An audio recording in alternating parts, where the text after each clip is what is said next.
শুধু খেলাফত খেলাফত নিয়ে নাচতেছে, ইমান আমলের খবর নাই। তো এটা হলো 10 তলায় উঠতে চায়, বাকি 9 তলা নাই। সে 10 তলায় লাফ দিয়ে উঠবে, 9 তলার কিছুই নাই। তো 10 তলায় উঠা যাবে? বলেন না কেন? হ্যাঁ, তো সর্বোচ্চ চূড়ায় উঠতে হলে নিচের তালাগুলারও দরকার আছে না নাই? এজন্য ইমান আমলের মেহনতও দরকার, নিজের ভিতরে ইত্তেবায়ে সুন্নত, সুন্নতের পাবন্দি প্রত্যেকের ভিতরে যেন চলে আসে।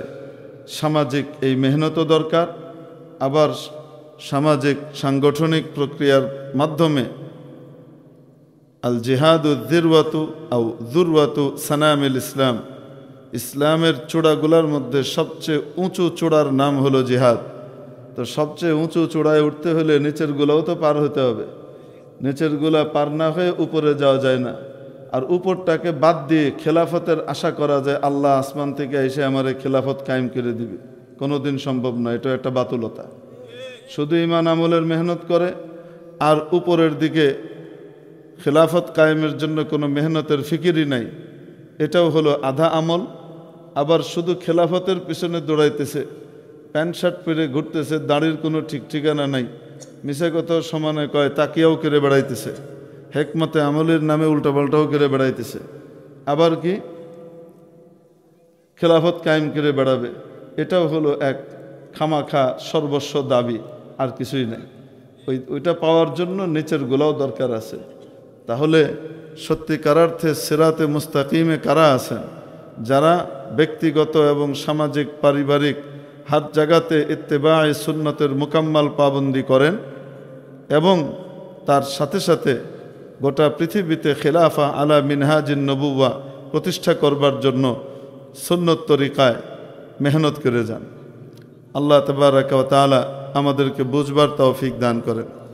হযরত ইমাম গঙ্গোহী রহমতুল্লাহ আলাইহি বড় আলিম ছিলেন। শুধু আলিম না, বরং হাদিস এবং ফিকহের ভিতরে ওনাকে মাকুল এবং মানকুল হার লাইনে ওনাকে ইমাম বলা হতো।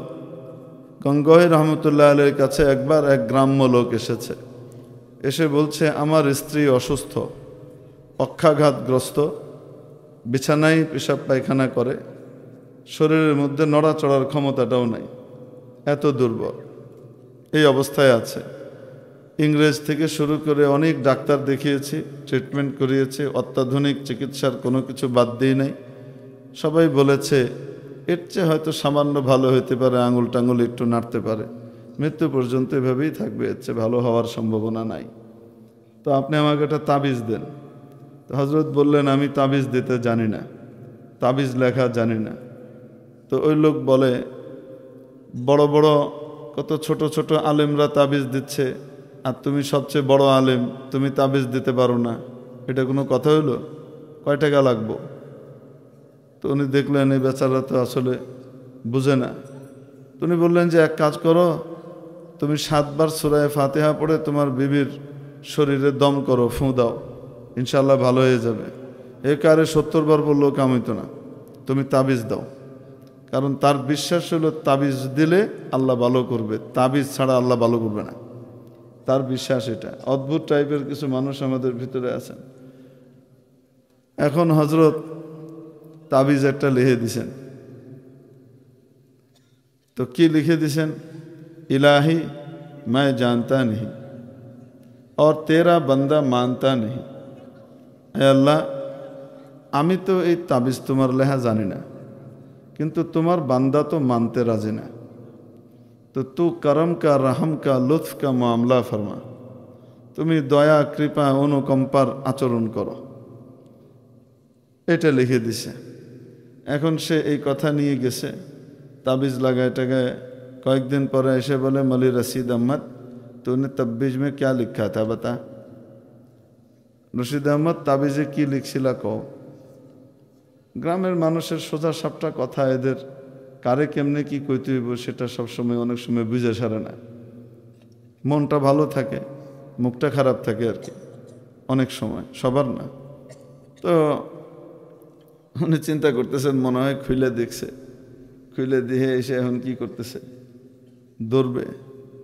তো উনি বললেন, কিউ ক্যা হুয়া। তো বলছেন तूने कहा था तुझे तबीज़ लिखना नहीं आता है, তুমি কইছো তুমি তাবিজ লিখতে পারো না, অথচ তোমার তাবিজ লাগাইছি, বড় বড় ডাক্তাররা ফেল হয়ে গেছে, এক সপ্তাহ যায় নাই, আমার বিবি এখন হেঁটে চলে বেড়াইতেছে। মেরে মুহতারাম দোস্ত, যাদের মাথা থেকে পা পর্যন্ত কোরআন সুন্নাহর আমল থাকে, আল্লাহ তাবারাকা ওয়া তাআলা তাদের সাধারণ কথার ভিতরেও, কোরআনের আয়াতও লাগে না, ওই সাধারণ কথার ভিতরেও কোরআনের তাসির দিয়ে দেন। তো কোরআনে কারীম দৈহিক রোগের জন্য শিফা, কোরআনে কারীম মানুষের আত্মিক রোহানি রোগ যেটা, সেটার জন্যও শিফা, সেটার ক্ষেত্রেও আরোগ্য। মানুষের রুহানি রোগ হয়, রুহানি রোগ কি? আল্লাহর নাফরমানি করতে ভালো লাগা এবং আল্লাহর নাফরমানি করতে ঝাঁপিয়ে পড়া, এগুলো হলো রুহানি রোগ। এই রুহানি রোগগুলো থেকেও আল্লাহ তাআলা মুক্তি দেন এই কোরআনে কারীমের সাথে সম্পর্কের কারণে। সৈয়দুনা ওমর ইবনুল খাত্তাব রাদিয়াল্লাহু তাআলা আনহু তখনও মুসলমান হন নাই, নবীজির কল্লা আনতে গেলেন, নবীর কল্লা কাটবে, যেটা কেউ সাহস করে না, আবু জেহেলও করে নাই, সেটা ওমর যাচ্ছেন, মুহাম্মদ ফিতনা করতেছে, গোটা সমাজকে দুই ভাগে ভাগ করে দিয়েছে, অতএব তার কল্লা কি করতে হবে? কাটতে হবে। এই জন্য গিয়েছেন। আল্লাহর কুদরত, আল্লাহ তাআলা মাঝখানে, নবীজির দরবারে যাওয়ার মাঝখানে এক সাহাবীর মাধ্যমে, নুআইম ইবনে আবদুল্লাহর মাধ্যমে ঘুরিয়ে দিয়েছেন এবং উনি গিয়েছেন বোনের বাড়িতে। বোন মুসলমান হয়েছে এই কথা শোনার কারণে এখন বোনকে পিটাইতে গেছেন, ভগ্নিপতিকে পিটাবে, যে দেখে ওনারা কোরআনে কারীম তেলাওয়াত করতেছেন। উস্তাদ হযরত খাব্বাব ইবনুল আরাত রাদিয়াল্লাহু তাআলা আনহু ওমরের হাঁক ডাক শুনে উস্তাদজিকে লুকিয়ে ফেলেছে দরজার পিছনে, কোরআনে কারীমকে নিরাপদ জায়গায় হেফাজত করে ফেলেছে, কারণ ওমরের কাছে তো কোরআনের মূল্য নাই। ঢোকার পরে বোনকেও পিটিয়েছে, বোন জামাইকেও পিটিয়েছে, বোন জামাইকে অনেক বেশি পিটিয়েছে, বোন বাঁচাতে গিয়েছে, তার গায়েও লেগেছে, তো শরীর ফেটে রক্ত বেরিয়ে এসছে। বোনও খেপে গেছে, খেপে গিয়ে বলতেছে, তোমার শরীরে যদি খাত্তাবের রক্ত থাকে, আমার শরীরেও খাত্তাবেরই রক্ত প্রবাহিত। তুমি যদি বাতিলের উপরে, অন্ধকারের উপরে এত জমে থাকতে পারো, আমি আলো আর হকের উপর এর চেয়ে বেশি দৃঢ় থাকতে পারি। জান নিতে পারবা ওমর, জান নিতে পারবা, ইমান কেড়ে নিতে পারবা না। এই কথাতে ওমরের চোখ খুলে গেল। তো বললেন, আচ্ছা দেখি তোমরা কি পড়ছিলে দেখাও। বোন বললেন যে না, দেখানো যাবে না, তুমি নাপাক, গোসল করতে হবে। উনি বললেন আমি গোসল করতে রাজি। গেলেন গোসল করতে, মাথা থেকে টপ টপ করে পানি পড়ছে, ইয়ান্তিফু রাসু, পানি পড়ছে। এই অবস্থায় ফিরে আসলেন। আসার পরে বোন কোরআনে কারীম হাতে তুলে দিলেন, সেখানে সূরায়ে তাহা লেখা ছিল। ওমর পড়ছেন, শরীরে কম্পন শুরু হয়ে গেছে, চোখ থেকে টপ টপ করে পানি পড়তেছে, আর বলছেন, আমাকে তো বলা হয়েছিল এটা বিভাজন সৃষ্টির বই, আমাকে তো বলা হয়েছিল এটা জঙ্গিবাদী এবং ঝগড়াঝাটির বই, খামাখা মারকাটের বই। আমি তো দেখছি এটার ভিতরে প্রতিটা পরতে পরতে, ছত্রে ছত্রে মায়া, মহব্বত আর ভালোবাসা লুকিয়ে আছে। আমাকে মুহাম্মাদের কাছে নিয়ে চলো। হযরত খাব্বাব পেছনে লুকিয়েছিলেন দরজার আড়ালে, ওখান থেকে বের হয়ে বলছেন, আবশির ইয়া ওমর, ওমর সুসংবাদ গ্রহণ করো, আমি পেয়ারা হাবিব সাল্লাল্লাহু আলাইহি সাল্লামকে দোয়া করতে শুনেছিলাম, ইয়া আল্লাহ, ওমর ইবনুল খাত্তাব অথবা আমর ইবনে হিশাম, আমর ইবনে হিশাম মানে আবু জেহেল, এই দুইজনের কোনো একজনকে দিয়ে ইসলামের শক্তিকে তুমি বৃদ্ধি করো। মনে হয় তোমার ক্ষেত্রে দোয়া কবুল হয়ে গেছে, আর আবু জাহেলের কপাল পুড়ছে, কারণ নবীজি দোয়া করেছেন অথবা দিয়ে, অতএব তোমার ক্ষেত্রে কবুল হয়েছে, আর তারটা মনে হয় গেছে। হযরত ওমর গেলেন, মুসলমান হয়ে গেলেন। মুসলমান হওয়ার পরে কোরআনের পরশে এসে এই ওমর, যার পরিচিতি ছিল ডাকাত, যার পরিচিতি ছিল মারধরকারী, যার পরিচিতি ছিল হিংস্র, সেই ওমরের আচার আচরণের ভিতরে কেমন পরিবর্তন আসলো। দ্বিতীয় খলিফা হইলেন হযরত ওমর। নবীজির তিরোধানের পর, হযরত আবু বকরের ইন্তেকালের পর, হজরত ওমর ইবনুল খাত্তাব খলিফাতুল মুসলিমিন আমিরুল মুমিনিন হলেন। এবং খলিফা হওয়ার পরে সবাই যখন ঘুমিয়ে যেত, রাতের বেলায় ছদ্মবেশে বের হয়ে মাঝে মাঝে দেখতেন মদিনাবাসী প্রজা সাধারণ কেমন আছে। একদিন বেরিয়েছেন, তো বেরিয়ে দেখেন মদিনার উপকণ্ঠে, মদিনা তো শুনশান, কিন্তু উপকণ্ঠে লাইট দেখা যায়, আলো দেখা যায়, আগুন দেখা যায়। কি ব্যাপার? যে দেখেন একটা তাঁবু, আর তাঁবুর সামনে একটা চুলা জ্বলে, সেই চুলার সামনে এক মহিলা কিছু একটা রান্না করছেন, আশপাশে কিছু ছোট ছোট বাচ্চা তারা কান্নাকাটি করছে।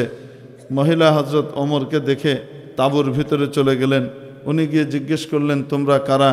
তো মহিলা উত্তর দেয় যে আমার স্বামী ইসলামের যুদ্ধে শহীদ হয়ে গিয়েছে, এই বাচ্চাগুলা এতিম, আমি হলাম বিধবা, আমার এখন খাবার দাবারের দেখাশোনার কোনো কিছুর কোনো ব্যবস্থা নাই, ক্ষুধার জ্বালায় আমরা এখানে এসেছি, কিন্তু বাচ্চাগুলা না খেয়ে আছে, ক্ষুধার তাড়নায় তারা কান্নাকাটি করছে।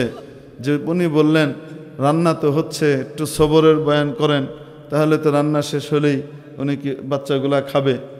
মহিলা বললেন যে নিজের চরকার তেল দাও, এখানে কেন এসে আমাদেরকে বিরক্ত করতে আসছো?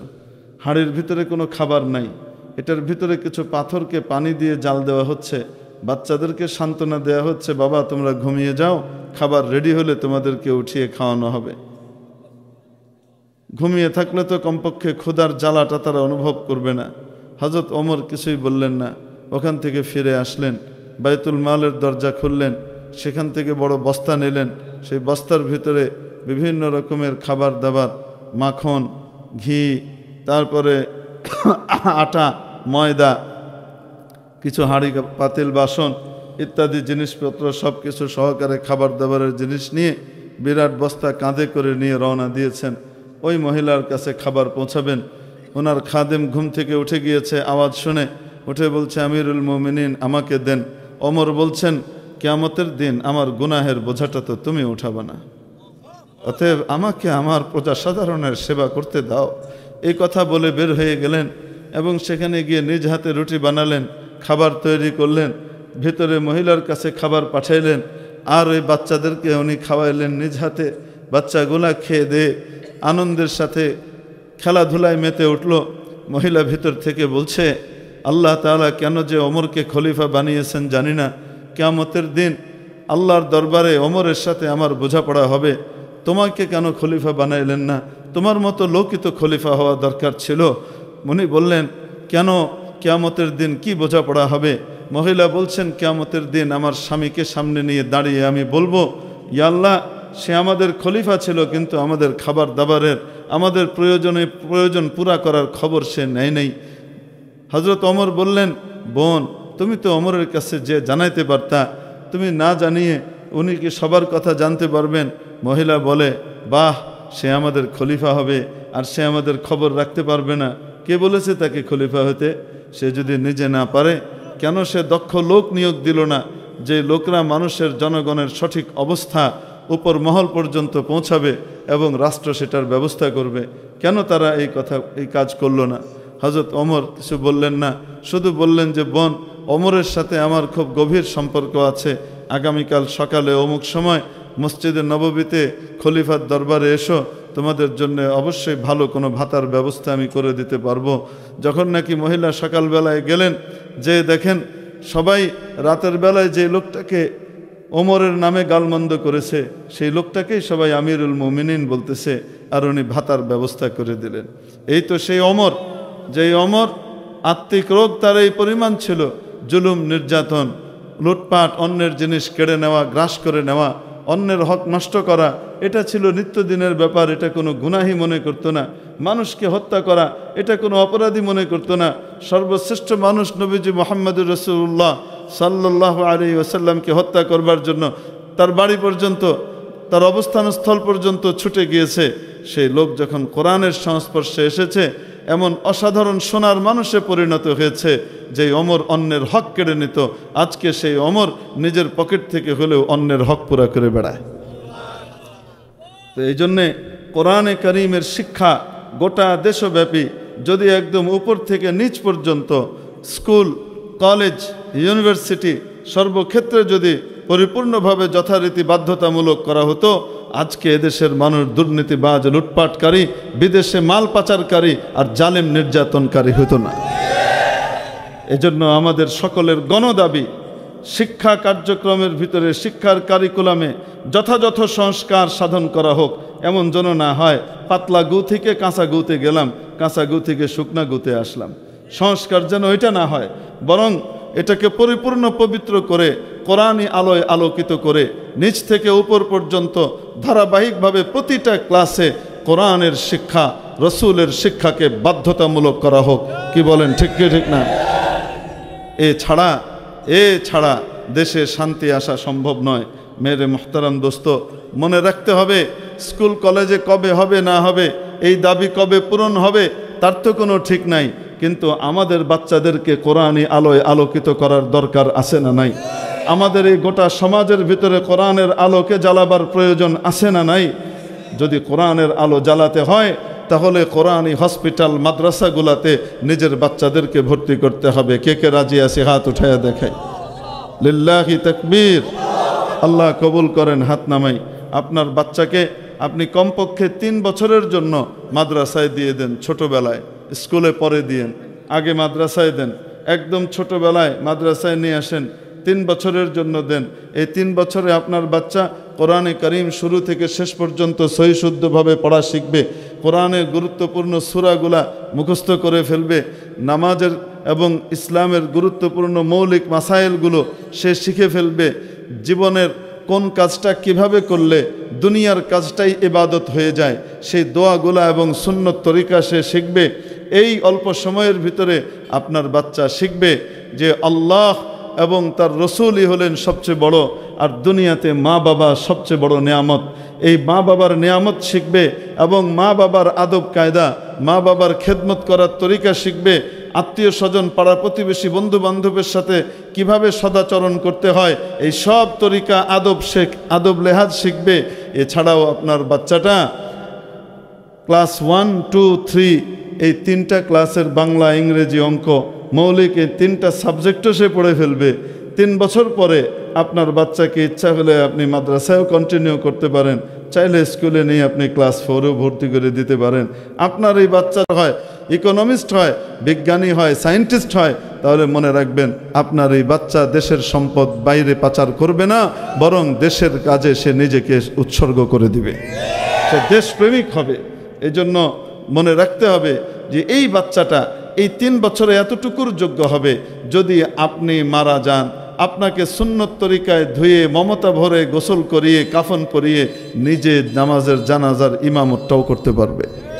এই জন্যে নিজেদের বাচ্চাদেরকে মাদ্রাসায় দিব, নাতিপুতিদেরকে দিব। তো কে কে দিব দেখি, হাত উঠায় দেখাই তো। লিল্লাহি তাকবীর। আল্লাহ কবুল করে নেন, আমিন।